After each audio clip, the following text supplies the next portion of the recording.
Assalamualaikum warahmatullahi wabarakatuh. Halo Sobat Balamania, selamat datang kembali ke channel 35 Saputra. Tampaknya Veda Ega Pratama secara perlahan namun pasti membuat KTM menyadari atas talenta dari Veda Ega Pratama. Ini karena penampilan apik dari Veda Ega Pratama selama ia mengikuti ajang Red Bull MotoGP Rookie Cup. Memang baru 3 ronde yang dilaksanakan, tetapi Veda sudah bisa menunjukkan talentanya di Eropa dengan penampilan apiknya. Walaupun Veda belum berhasil meraih podium pada ajang Red Bull MotoGP Rookie Cup, tetapi perlu menjadi catatan bahwa di tahun ini ialah musim perdana Veda Ega Pratama mengikuti ajang balapan di Eropa, yaitu ajang Red Bull MotoGP Rookie Cup. Tetapi walaupun Veda Ega Pratama minus pengalaman balapan di Eropa, namun Veda Ega Pratama bisa membuktikan bahwa baru saja 3 ronde yang ia ikuti di balapan Red Bull MotoGP Rookie Cup, tetapi Veda sudah bisa menunjukkan bahwa ia bisa bersaing di barisan depan dengan pembalap-pembalap Eropa lainnya yang jauh berpengalaman dari Veda Ega Pratama, ataupun pembalap dari Asia lainnya ataupun dari negara-negara lainnya yang sudah memiliki pengalaman balapan di Eropa. Hal ini juga tidak terlepas dari kemampuan adaptasi Veda Ega Pratama yang cukup cepat, sehingga Veda bisa cepat menyesuaikan dengan kondisi balapan di Eropa, walaupun Veda belum pernah sama sekali balapan di sirkuit-sirkuit Eropa. Veda Ega Pratama yang pada awalnya pada ronde pertama di ajang Red Bull MotoGP Rookie Cup jarang sekali disorot oleh kamera, bahkan jarang sekali menjadi bahan omongan atau bahan bincangan dari komentator di ajang Red Bull MotoGP Rookie Cup. Tetapi secara perlahan namun pasti di ronde kedua dan ronde ketiga Veda Ega itu mulai menunjukkan talentanya, sehingga Veda sudah mulai sering disorot oleh kamera dan juga menjadi bahan bincangan atau bahan omongan yang positif tentunya dari komentator di ajang Red Bull MotoGP Rookie Cup. Bahkan admin masih ingat sekali ya apa yang disampaikan oleh komentator dari Red Bull MotoGP Rookie Cup di ronde pertama saat mereka melihat penampilan Veda Ega Pratama yang waktu itu di ronde pertama itu sulit bersaing di barisan depan. Waktu itu komentatornya mengatakan bahwa mereka itu berekspektasi lebih terhadap Veda Ega Pratama karena Veda ini menjadi juara di Asia Talent Cup pada musim 2023. Jadi mungkin karena itu mereka berekspektasi bahwa pada ronde pertama di ajang Red Bull MotoGP Rookie Cup Veda akan bisa bertarung di barisan depan. Tetapi pada saat itu memang Veda pada ronde pertama masih sulit bertarung di barisan depan.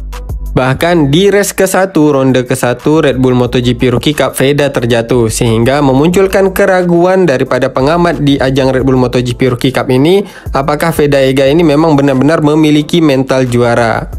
Seakan tidak terpengaruh oleh omongan dari pengamat di ajang Red Bull MotoGP Rookie Cup ini, Veda Ega Pratama kemudian membuktikan dirinya pada ronde kedua ajang Red Bull MotoGP Rookie Cup. Nah, di situ pada ronde kedua Veda tampil dengan cukup solid. Veda bisa bersaing di barisan depan, walaupun pada akhirnya Veda harus melorot, tetapi Veda mulai mempelajari bagaimana untuk bisa bersaing di barisan depan pada ajang Red Bull MotoGP Rookie Cup. Dari sesi pre-practice hingga sesi kualifikasi pada ajang Red Bull MotoGP Rookie Cup yang diikuti oleh Veda Ega Pratama, di situ kita dapat melihatnya ya sob, baik di ronde pertama, ronde kedua, bahkan sampai ke ronde ketiga. Di situ Veda Ega Pratama rata-rata bisa mencatatkan waktu di bagian top 5 ataupun di top 10. Nah, dari situ admin bisa menilai walaupun Veda menggunakan motor KTM yang belum pernah ia gunakan pada musim ini ya, karena sebelumnya kan Veda sudah biasa dengan Honda NSF 250R di ajang Asia Talent Cup. Tetapi di Red Bull MotoGP Rookie Cup, Veda harus menggunakan KTM RC 250R. Tetapi pada saat sesi free practice hinggalah ke sesi kualifikasi dengan sirkuit yang baru yang belum pernah Veda Ega balapan ya di sirkuit ini, tetapi Veda sudah bisa tampil cepat. Kemudian pada saat ronde kedua ajang Red Bull MotoGP Rookie Cup, di sesi balapannya Veda sudah mulai bisa untuk bertarung di barisan terdepan. Walaupun di ronde pertama kita lihat ya seperti yang katakan tadi, Veda itu sulit untuk bertarung di barisan depan hingga memunculkan keraguan dari komentator di ajang Red Bull MotoGP Rookie Cup dan juga pengamat di Red Bull MotoGP Rookie Cup. Tetapi pada ronde kedua Veda sudah membuktikan bahwa dirinya ini bisa bersaing dengan pembalap-pembalap Eropa. Hanya saja pada saat ronde ketiga di ajang Red Bull MotoGP Rookie Cup, untuk pembalap-pembalap Eropa lainnya yang sudah mengetahui bahwa Veda Ega Pratama ini bisa bersaing di barisan terdepan, mereka mulai menunjukkan tajinya sob kepada Veda Ega Pratama. Di situ pada saat seri ketiga ya, di ronde ketiga di Mugello, Italia pada race ke-1-nya, Pembalap-pembalap Eropa mulai menunjukkan kebrutalannya kepada Veda Ega Pratama. Seakan mereka ini tidak ingin pembalap dari Asia, khususnya dari Asia Tenggara, untuk bisa menjadi juara. Itu jika admin menilainya secara logika, tetapi sebenarnya mungkin karena pembalap-pembalap Eropa ini sudah terbiasa dengan persaingan yang cukup sengit. Jadi bagi mereka pembalap-pembalap Eropa, sedikit senggolan itu tidak ada apa-apanya. Karena memang level persaingan pembalap-pembalap Eropa ini cukup sengit. Oleh karena itu, Veda Ega Pratama juga harus bisa beradaptasi bagaimana cara bertarung pembalap-pembalap Eropa. Contohnya kalau menurut admin untuk pembalap muda ya dari Asia Tenggara yang sudah mulai beradaptasi dengan cara bertarung pembalap-pembalap Eropa, ialah pembalap dari Malaysia yaitu Hakim Danis. Seperti di ronde ke-1 dan ronde kedua ajang Red Bull MotoGP Rookie Cup. Hakim Danis terlihat sudah terbiasa dengan gaya bertarung pembalap-pembalap di Eropa. Ini juga tidak terlepas karena musim sebelumnya Hakim Danis ini sudah balapan di ajang Red Bull MotoGP Rookie Cup dan juga di European Talent Cup. Sehingga Hakim Danis sudah bisa menyesuaikan gaya bertarungnya dengan gaya bertarung pembalap-pembalap di Eropa. Tetapi mungkin untuk pembalap Asia Tenggara masih kurang brutal dari pembalap-pembalap Eropa. Khususnya pembalap yang berasal dari Spanyol. Kalau kita lihat ya, pembalap dari Spanyol ini kalau misalnya pada saat balapan ada saja sedikit celah pada racing line yang terbuka dari pembalap di depannya, maka mereka akan coba memaksa untuk bisa mendapatkan racing line tersebut. Nah, disitulah yang admin lihat kelemahannya yang ada pada Veda Ega Pratama. Mungkin di Asia Talent Cup pada saat Veda balapan dengan pembalap-pembalap Asia lainnya, apabila Veda Ega membuka celah sedikit, Veda bisa untuk menutupnya kembali karena pembalap-pembalap dari Asia sepertinya kurang agresif. Tetapi apabila Veda mengikuti ajang Red Bull MotoGP Rookie Cup, sedikit saja Veda Ega Pratama membuka celah pada racing lainnya, apalagi pembalap di belakangnya itu pembalap dari Spanyol ya, maka tidak heran jika mereka akan berusaha semaksimal mungkin untuk bisa merebut posisi tersebut dari Veda Ega Pratama. Jadi kalau admin lihat masih ada sedikit rasa segan dari Veda Ega Pratama untuk bisa bersaing dengan pembalap-pembalap Eropa. Walaupun sebenarnya Veda Ega Pratama ini penampilannya sudah cukup agresif kalau menurut admin ya.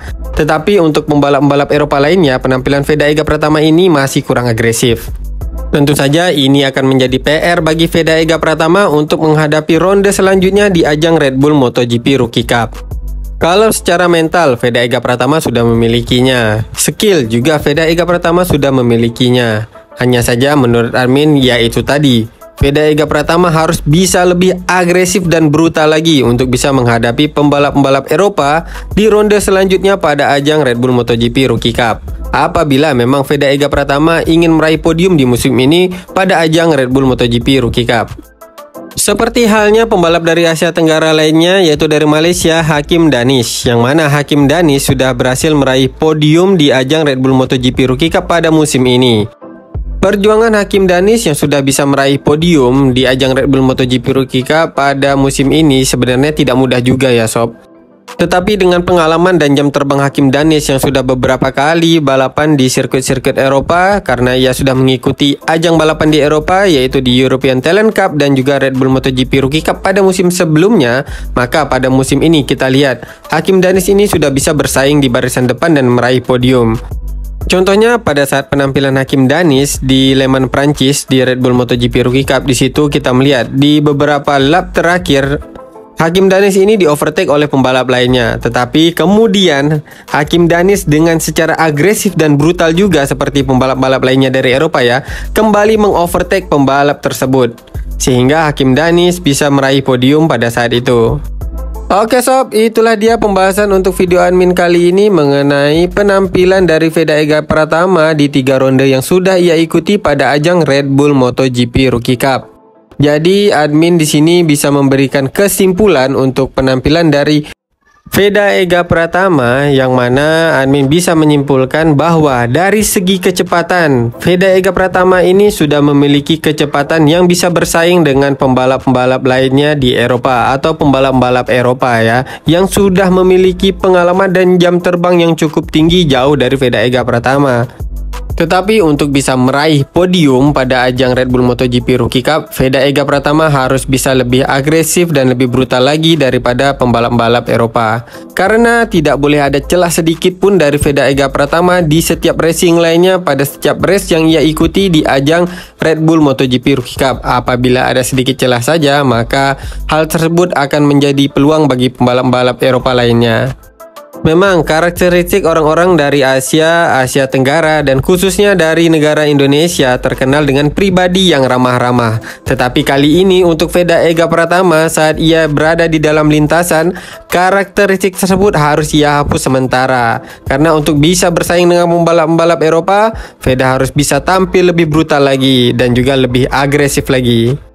Nah, itulah dia sob kesimpulan yang dapat admin sampaikan pada video admin kali ini. Semoga saja informasi ini bermanfaat untuk sobat-sobat balap mania semua. Apabila ada kesalahan di dalam penyampaian admin di video kali ini, admin mohon maaf.